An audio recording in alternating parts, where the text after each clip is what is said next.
This is our league, and this is your league. From the 55-yard line on CFL America Radio and the Sports History Network.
Just came down so beautifully, it almost looked like something they would do on a Star Wars movie.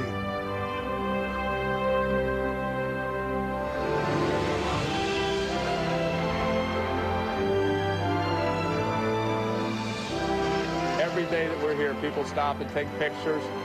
Some people get teary-eyed. Mommy's seats were right about up there. I think that was section 135, and all the player wives used to sit up there. It is very emotional, especially when you look at this hollowed-out shell of a building and you remember the rich memories that were created here.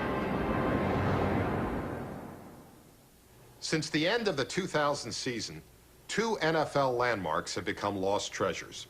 Memorial Stadium in Baltimore and Three Rivers Stadium in Pittsburgh were both demolished. And when those 2 ballparks went down, 66 years of football history went down with them. It made me think of that Frank Sinatra song, There Used to Be a Ballpark.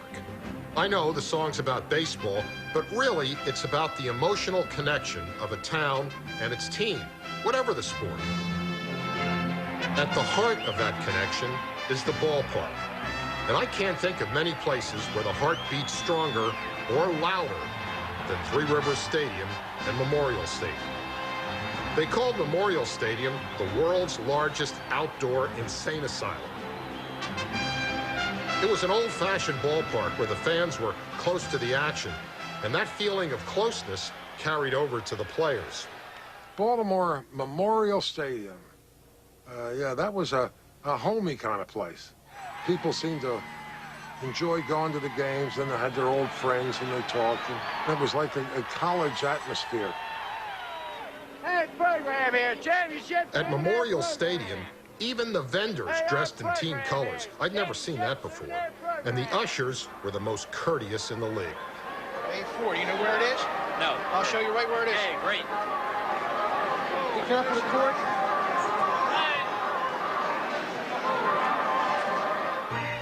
I remember the fog that used to roll in there. It was so thick that some days you could hardly see the row houses behind the fence. It was hard on our cameramen because sometimes the visibility was almost zero. I still don't know how Johnny Unitas ever saw Raymond Berry on this play or how Berry ever caught the ball. They should have made the Hall of Fame on this one touchdown alone. I always thought the fog was just moisture blowing in from the Chesapeake. But after seeing this footage, I have a new theory. Cigarettes. Check these crowd shots. Everywhere you look, someone's smoking. We even caught one of the Colt cheerleaders smoking. You know, she'd get fired for that today. And look, here's our camera crew lighting up. And you know what? These guys don't even smoke. It was just something about that stadium, I guess. No wonder the view from the upper deck looked like this. Now, Three Rivers Stadium, that was a whole different environment. It was a newer facility, opened in 1970. The stadium was perfectly round, and the music was perfectly square. The Steelers had this house band, and the music just ruined our sound. We'd go into a sideline huddle to get some of Jack Lambert's intensity, and all we would get would be the band doing a bad imitation of Stevie Wonder.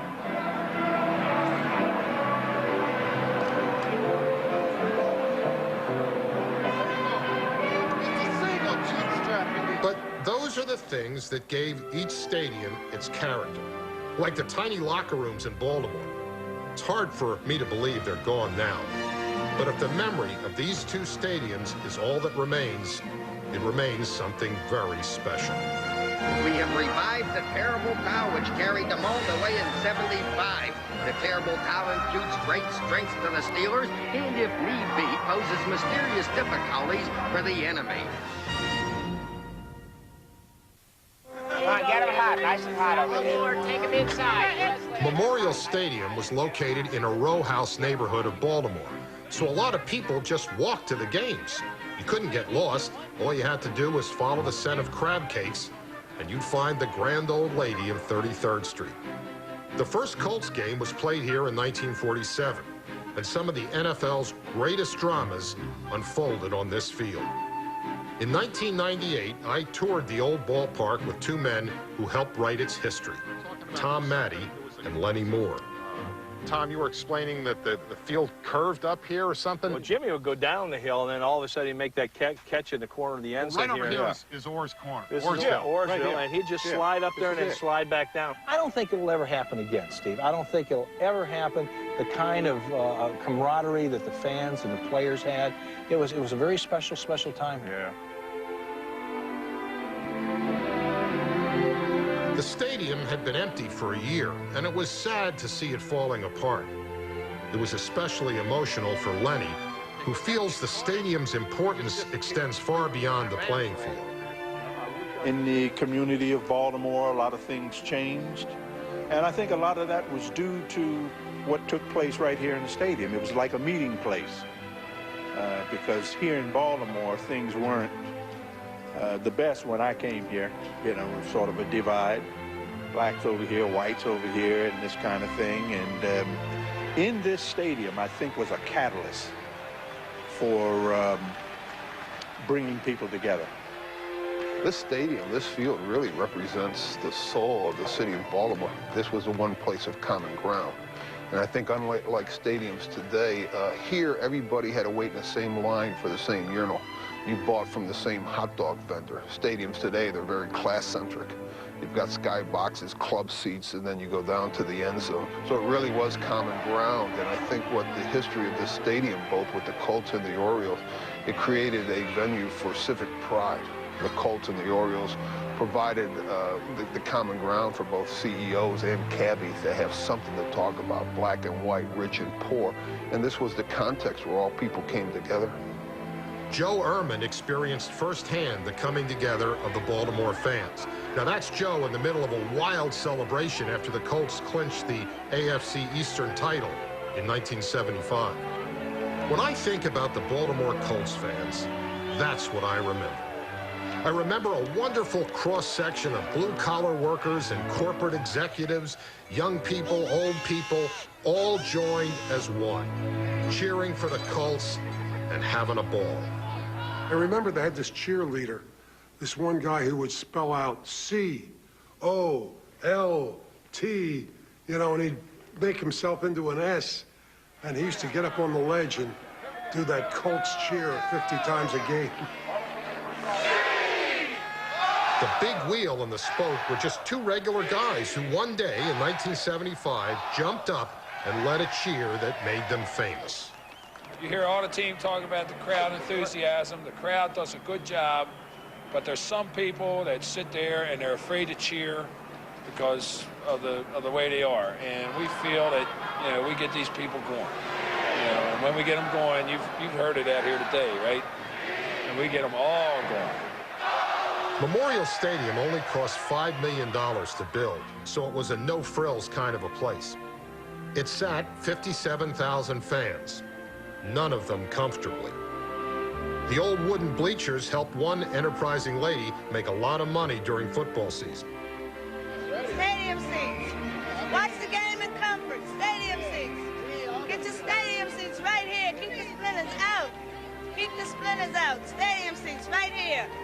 The seats were hard, the seats were rough, This really wasn't a comfort stadium, but she was something special to us. You look at the construction of her. She was built in sections, slapped together, but she always had the mystique of our grand old lady of 33rd Street. Baltimore was one of the first places where people talked about home field advantage. In the years from 1957 through 71, the Colts had the NFL's highest home winning percentage, and the crowd support was a big part of that. The most visible and vocal fan was Loudy Loudenslager. Along with his wife, Flo, Loudy would greet the Colts at the airport when they returned from every away game, win or lose. You could always find Loudy on the field, but he wasn't alone. There were more people on the field at Memorial Stadium than anywhere else in the league. Here you could say the fans really were in the game. Now look at this scene from the 1975 season. There are more fans than players on the Colts bench. But what you saw expressed in Baltimore was a genuine love between the fans and the team. It's a bond that, despite the loss of the Colts and now the loss of the stadium, will be felt in this community forever.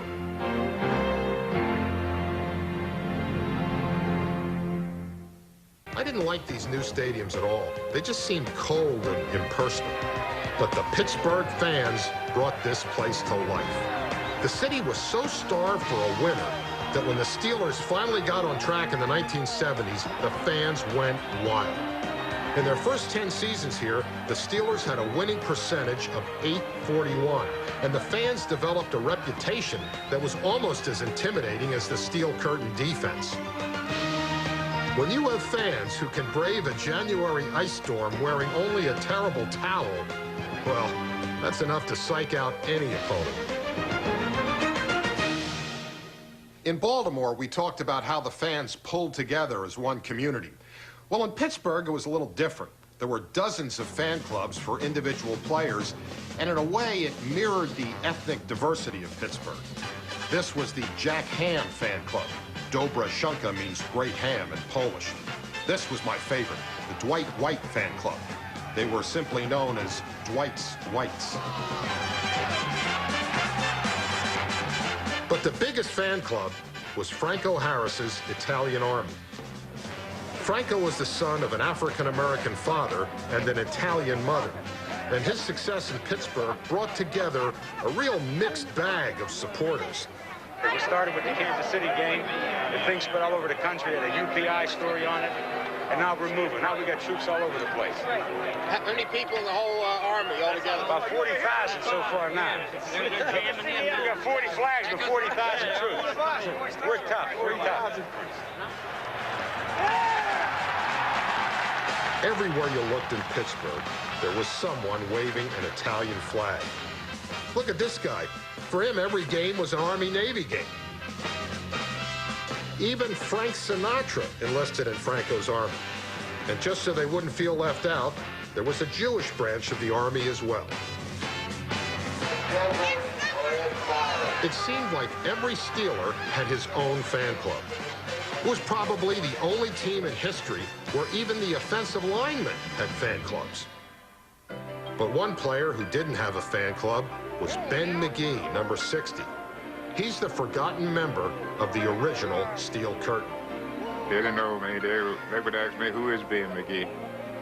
Do you feel a little left out that when people think about the Steel Curtain, they don't think of you? No, really I don't, because I just feel like I was so happy to be playing when I did play.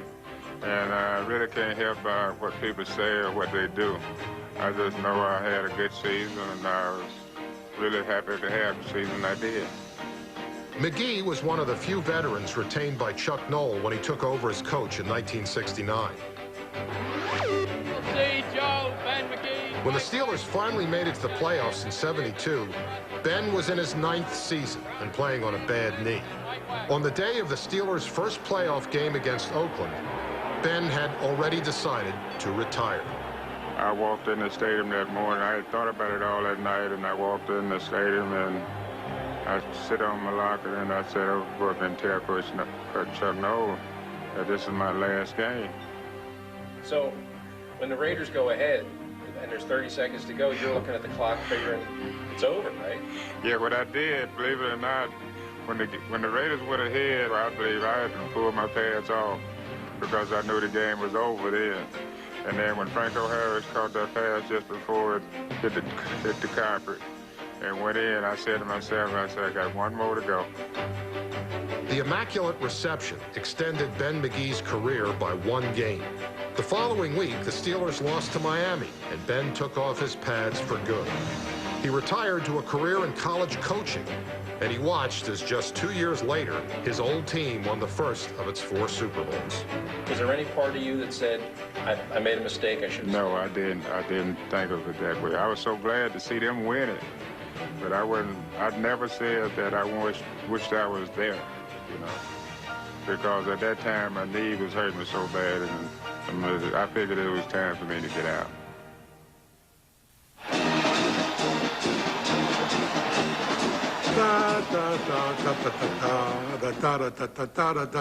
Yeah, I remember that Colts marching band. Dad might be a little off-key, but he has the right idea. The Colts band was a big part of that Baltimore spirit.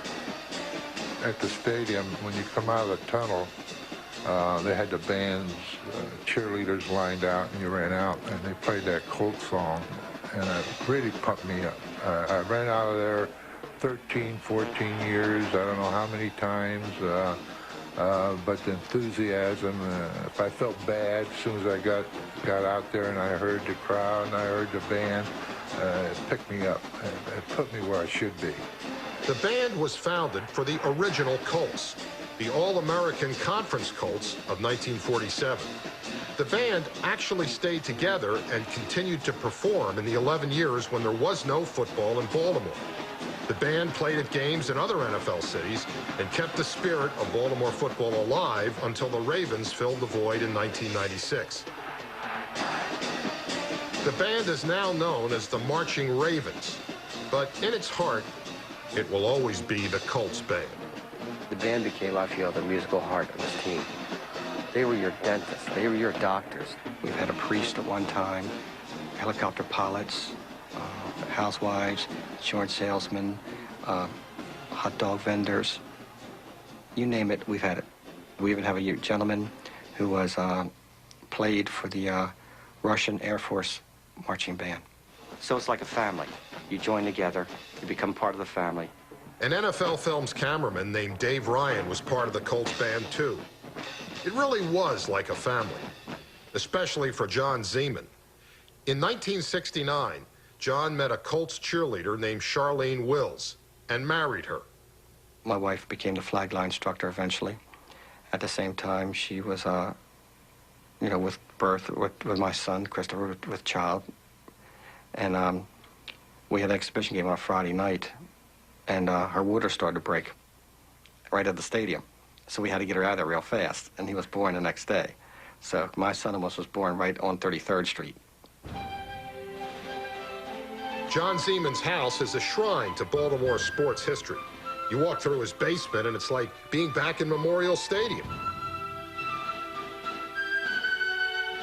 John saw the Colts era come and go in Baltimore, so he felt mixed emotions when he led the band onto the field for the final game at Memorial Stadium. He enjoyed seeing the old Colt legends back on the field, but still, there was a definite sadness in the air. On that last game, I got a lot of teasing from the younger people in the band. Hey, John, you having flashbacks? You know, like I said, you think you're back in 1958? And I said, yes, I am. I said, yes, I am. I said, because I'm getting a second chance to see my heroes on this field one more time. We shot this in black and white so it would have a kind of 1950s feel. The old Colts ran one last play, and fittingly, Lenny Moore took it into the end zone. And the big wheel was there, bigger than ever, to lead one more cheer.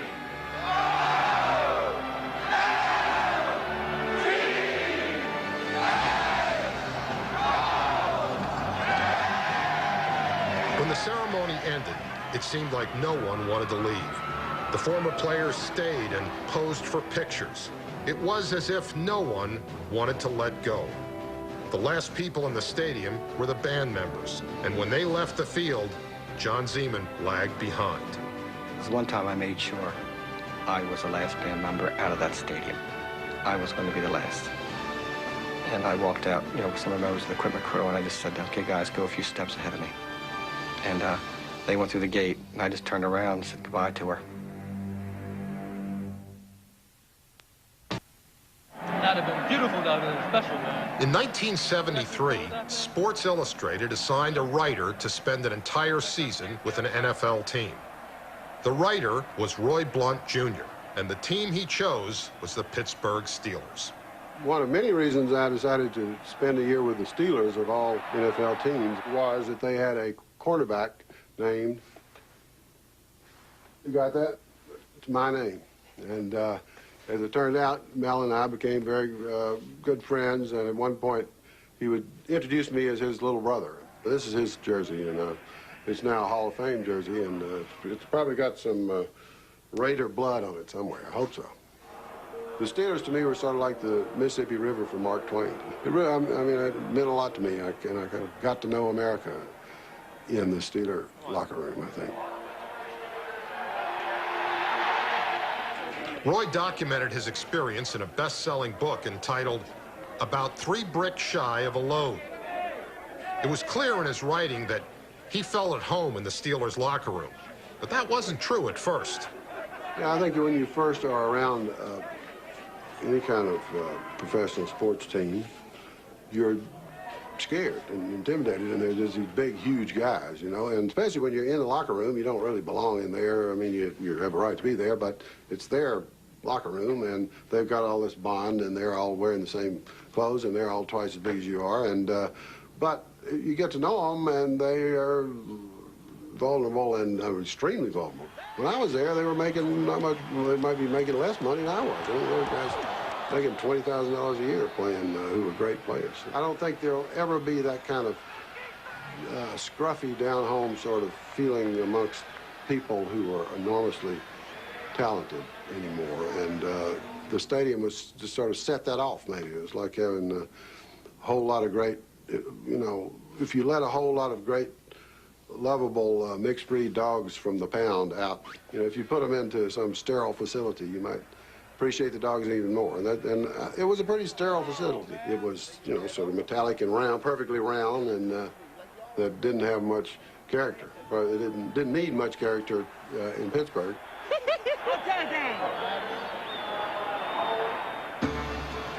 Hey, Cleveland, how you like us now? The heart of that team, or the core of that team, the best player on the team was Joe Green. The steel curtain spread out from him. They taking no prisoners, go kill it all. Ain't no room for them. They were mean. I was sort of shivered sometimes. I saw some, I liked Mel Blount a lot, but I saw some footage of him beating up on poor Golden Richards in just this merciless way. They were mean, those Steeler guys. And Pittsburgh liked that as long as they were being mean to Cowboys. I mean, you beat up on a guy named Golden, and who's going to hate you? Blount was fascinated by Franco Harris, who said very little, yet did so much. Franco was a beautiful man, for one thing. He was just really mysterious looking, and he looked like he ought to be presiding over some sort of the Venetian Senate or something, and he ought to be Othello or somebody. I don't know. He had this striking mixture of Italian and African-American blood. And he had this one amazing sort of distance in his face, and he was very soft-spoken and didn't say much. Anybody who ever saw him, I think, was struck by how interesting-looking a person he was. He had a mystique about him, which was probably heightened by the fact that he didn't talk a lot. But he was not at all pretentious. I remember somebody on the team saying they were Franco's rookie year. They were driving home from the game, and they looked at the side of the road, and they saw this guy trudging along. And they stopped, and it was Franco walking home from the game. His car was in the shop or something. So they picked him up and gave him a ride. I'm so glad I'm a Pittsburgh Steeler. Oh, make me a song, man. Roy Blount's book revealed the human side of a football team that won and had fun doing it. Oh, Terry Bradshaw. Bird, if you're watching, Talk to my agent about my next movie. Make it a Western. You gonna let me be in it? Yeah. I'm gonna be in the movie with Brad. Still remember being in that facility, hearing all that wonderful talk. I still follow the Steelers and worry about them. My son and I watch the Steelers every time they're on television, and I'm still a Steeler where it counts.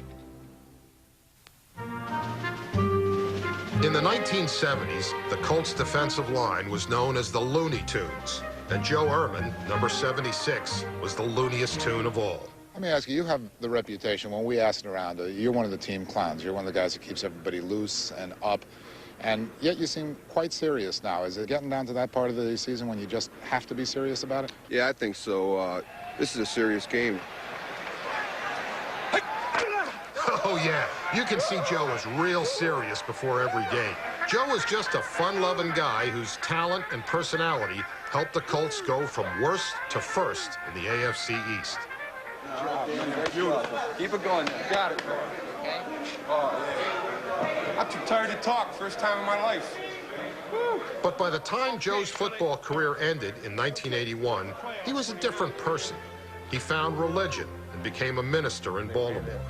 A few months ago, he brought his sons, Barney and Joe, back to Memorial Stadium for one final visit. I can't remember my last game here. It was like 100 years ago. That wasn't quite 100 years ago. This field was built on tremendous tradition because you had third and fourth generation fans. You had, they actually passed down the season tickets, and you had an awful lot of men that had been taken there by their dads and are now taking their sons.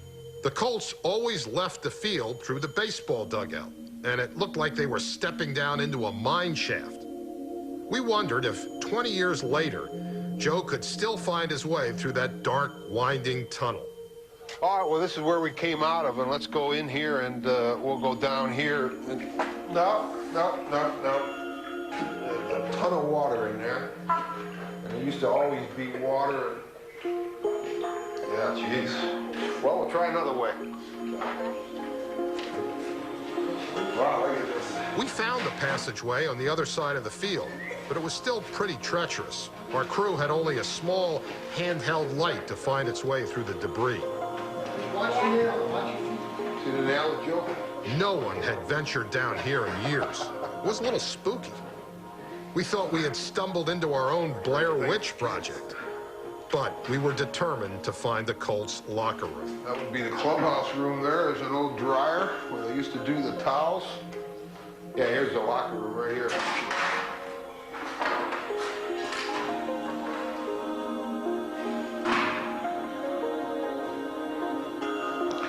And we just had a long, open face kind of separate lockers with hooks on them. But it really looks different now. It was a nasty place, though. It was always filled with cockroaches and very dirty all the time. From there, we went upstairs to see the place where Joe first met his wife, Paula. Believe it or not, Joe and Paula met through a blind date promotion arranged by a Baltimore disc jockey named Commander Jim. But right here was where I met your mother. That was right around that door is a locker room, and Mommy was right here. And I can remember I was standing here signing autographs, and I had no idea what she looked like. We had talked over the phone, and I remember kind of looking up, and I could tell by the way she was looking at me that she was the one, and so we introduced right here. I had left her 2 tickets, and then we went in there for a big team party. It was the last game of the season. We beat the Patriots to win the division, go into the playoffs, and we had a great party in there, and Mom and I have been together ever since. Mommy's seats were right about up there. I think that was section 135, and all the player wives used to sit up there in the upper deck. Today they give them 50-yard line seats down front, but back then it was all the way up there was where Mom used to sit for all the games. To this day, whenever I think about the upper deck of Memorial Stadium, I think about Donald Kroner. Now, he's the pilot who tried to land his private plane on the field after a 1976 playoff game and instead wound up crashing into the upper deck. And the most amazing thing was, no one got hurt, not even Donald Kroner. The plane was buzzing the whole week before practice. There was a pilot that while we were practicing was dropping toilet paper rolls on our practice. Yeah. And after the game, he landed a plane right in the upper deck there. And we were in the locker room, and they said, what was that noise? And somebody said, a plane just hit the stadium. I was filming in the Colts locker room when I heard about the crash. Listen, you can hear two reporters talking about it in the background. No, it's the crash stand. Well, we heard that, and we ran upstairs to see for ourselves. We were able to find an eyewitness who was still shaken by what he had seen. What happened here today, sir? What happened? Well, it's very difficult to say at this time. We'd rather not make any pertinent comment other than the fact that an airplane crashed in the stands and almost wiped out the stadium. They forcibly had to drag the pilot out of the aircraft as fuel was spewing from the tanks all over the seats. Other than that, we really have nothing to say. A quarter of a century later, Joe Ehrman and his sons were back in that same upper deck, taking one last look before it all came down. I'm really thankful I had the opportunity to do this. I'm glad you guys got to come today. Because soon it's going to be all gone. It'll be all gone. And you'll be able to tell your kids there used to be a stadium here someday. Yeah. Ball is at the 13-yard line, third, less than a yard. Get it done just before baseball season. Steelers owner Art Rooney was one of the NFL's founding fathers, so he was a little mystified by the new surroundings at Three Rivers Stadium. Here he is explaining the miracle of artificial turf to Don Shula. And the same with baseball. They took 4 tons of dirt out of here every conversion. Then there was the dirt that never left the stadium. Meet Dirt DiNardo. He was the groundskeeper in Pittsburgh and an earthy guy in every sense of the word. Dirt DiNardo was a great Pittsburgh character. Dirt was this big, bald guy with always seemed unshaven, and he just had no politeness for anybody. Everybody loved Dirt. Dirt's real name is Steve, but no one ever called him that. He was just plain Dirt, and he enjoyed kidding around with our crew. What's his race? Hey, God, Rooney, and me.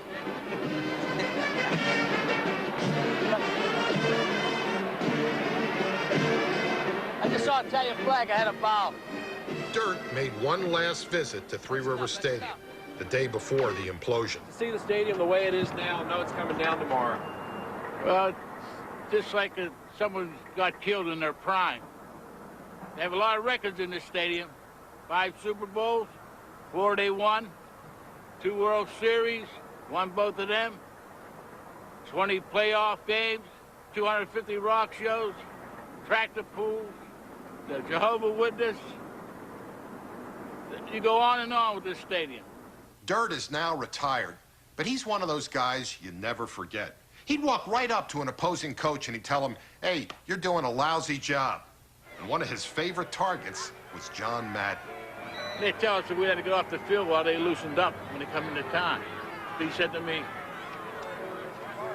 you'll have to get off the field to close practice. So I said to him, this is a playoff game. I said, John, if you ain't got it all together by now, you'll never get it together. So you might as well go in the house if you want to close practice. Madden accused Dirt of deliberately flooding the field and turning it to ice before a 1976 playoff game. Now, there's irony for you. The Raiders accusing someone else of sabotaging the field.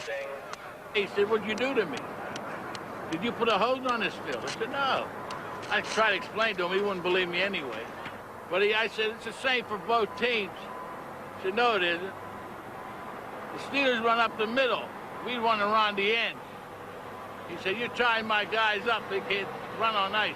Well, Steelers will be here at 1 o'clock to make sure your team's here. The Raiders lost the game, and afterwards, Madden was still talking about the icy field. I've always believed and said that you can't worry about things that you can't control. There were parts of it that were icy. They were very slippery. And we just had some, you know, some footing problems in some areas of the field. I felt that we, you know, could get guys open and stuff, but the guys were having a tough time, you know, cutting and working back to the ball the way we do. The Raiders never liked playing at Three Rivers Stadium. It's cold.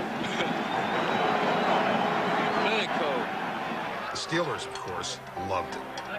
That's the definition of home field advantage, and Dirk DiNardo was part of that, going all the way back to the Forbes Field era in Pittsburgh. We had a lot of fun them days. It's a different breed today than it was 20 years ago. Different how? The ball player. Everybody got an agent. Before, you go to have a beer with somebody right after the game. Even today when I see them. LC, Joe Green, jive and talk. Do you watch the implosion bar? You be here? No, I'll be on my living room watching. Feels like a part of me was going down. But other than that, I realized it's time to change. Force Field went down, Pitt Stadium went down. This is going down. Well, it's progress, signs of the times. You got to go with it.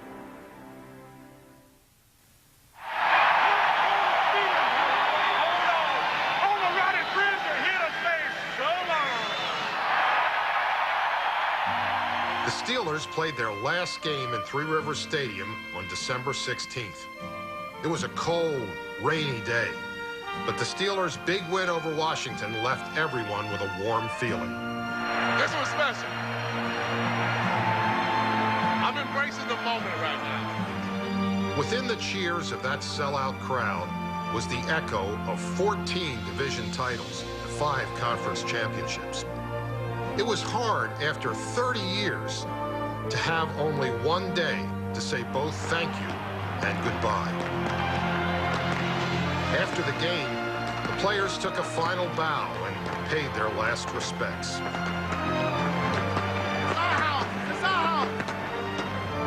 Just 7 weeks later, Three Rivers Stadium was a stripped-down carcass of concrete and dirt. The turf field and most of the seats had been auctioned off. The 800 support beams were packed with dynamite and readied for the implosion. It is very emotional, especially when you look at this hollowed-out shell of a building and you remember the rich memories that were created here. And I remember, you know, standing room only crowds with terrible towels being waved in the air. That's what I think. When I think of Three Rivers Stadium, I think of that. I think of this town really coming together behind the great teams that played here. NFL, Pittsburgh dominates NFL. 2 hours, it won't matter. It's going down. Going down. Oh, wait, not that late. I'd just like to say in a matter of 2 hours, we're coming live at you from Pittsburgh, and that sucker ain't going to be here no more. All right, woohoo! Yeah. Leave the camera away. On the eve of the implosion, thousands of people partied all night in the streets of Mount Washington, overlooking the stadium. It was a combination tailgate party and wake. That's like a landmark. If you're lost in Pittsburgh, you look for the stadium. Yeah, it's going to be gone, and I'm going to be really lost in Pittsburgh. You're your way home now. All right. Where's the stadium?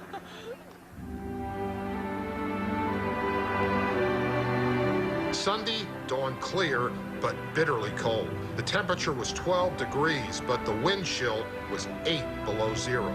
Still, 4,000 people, many of whom had camped out all night, lined Mount Washington to witness the implosion. Another 20,000 people filled the riverbank in Point State Park. They came to see 30 years of history reduced to 160,000 tons of rubble. When they actually blow it in just a few minutes, do you think you'll shed a tear? Or what do you think? Yeah, I think so.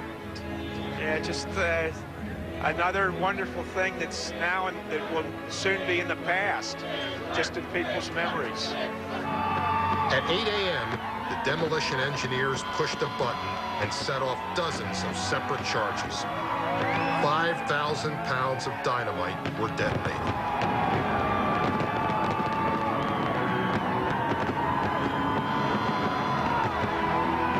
The stadium shuddered, and for an eerie moment,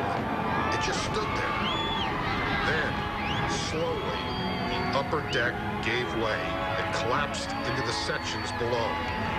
Within a matter of seconds, Three Rivers Stadium was gone. It just came down so beautifully. It almost looked like something they would do on a Star Wars movie, digital, where it was fake. But the fact that it was for real and this thing just went down. The implosion had to be perfect because you can see the Steelers' new stadium. It's right there next to Three Rivers. The two structures are only 80 feet apart, so the slightest mistake could have been disastrous. But the engineers brought the old ballpark down with almost surgical precision.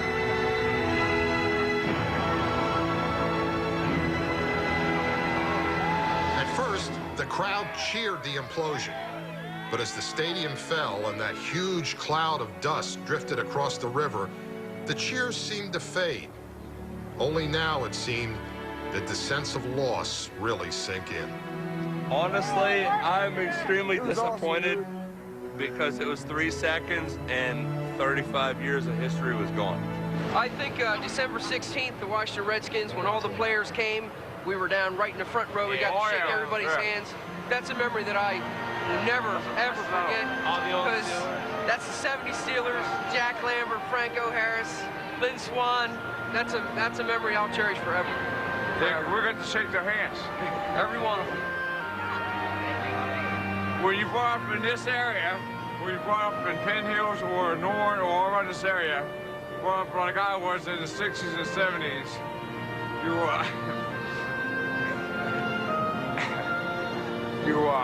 understand how great it is. Sorry for all that. I'm a little bit emotional right now. Baltimore's Memorial Stadium sat vacant for 3 years after the Ravens played their final game here in 1997. The old ballpark was plagued by vandals and overrun by rats. Finally, the state decided to tear it down and use the land for senior citizen housing. But former Maryland governor and Baltimore mayor William Donald Schaefer opposed the plan, and he visited the stadium with our crew in February. Just to see this magnificent stadium being torn down for non-use makes me sad. Now, it's so easy to tear something down. It's so hard to keep things up. It's hard. And when you got an opportunity to save something and reuse it, that's even better. Schaefer's plan was to convert the stadium into a retail development. He felt shops and restaurants could be built into the existing structure. As a Colts fan, he had a real affection for the place and tried his best to save it. But by the end of the month, the state was moving ahead with a demolition. Since the ballpark was in a residential area, they decided against using explosives. They chose to knock it down the old-fashioned way, with a wrecking ball.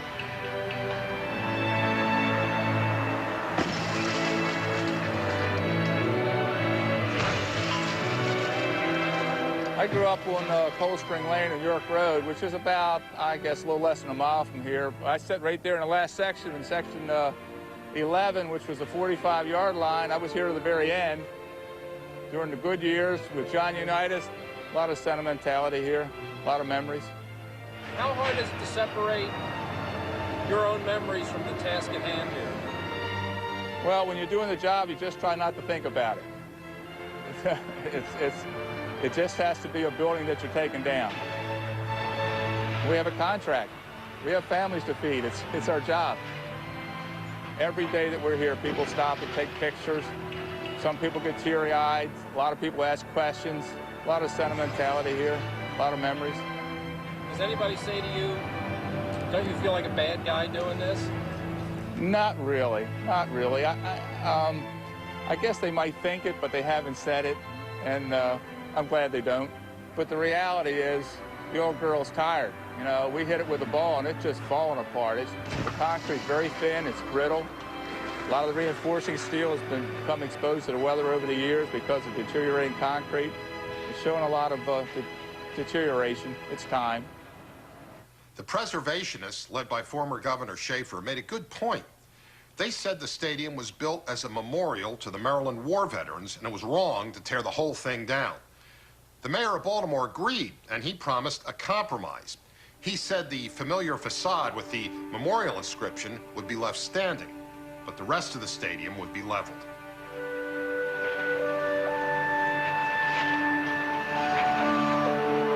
It took almost 4 months, but the grand old lady of 33rd Street finally did come down. Joe Ehrman and his sons were among the last to visit and say goodbye. But this is where Unitas and Moore were. Well, that's cool, huh? Yeah. That's really cool. Looks like a war took place, doesn't it? It's a mess. It is a mess. I think there's a thing called a theology of place. Being a minister, there's sacred ground. And it comes from an old Hebrew prophet, Jacob, that had a dream where these angels ascended and descended, and wherever God works out his business and people work out their business with God, is sacred place. And as a minister, one of the things I do is funerals. And I can't tell you the number of funerals where I've done where that either the Colt fight song has been played by a bagpipe, a lone bagpipe, or they've played the tape of the Colt fighting song. But when you tell the story of Baltimore, woven all through the fabric of this century will be the story of Memorial Stadium and the Baltimore Colts. The weatherman has certainly cooperated in Baltimore. We've got a jam-packed stadium, 57,557. And this game has been sold out since the day the Baltimore Colts won the Western Division title. The terrible towel is poised to strike. There'll be thousands of them waving in the stands today. And things are looking good. Bradshaw pumping, firing downfield. There goes Stallworth. He pulls it in at the 30, the 20, the 10, the 5, and it's a touchdown for Pittsburgh on the ball to Stallworth.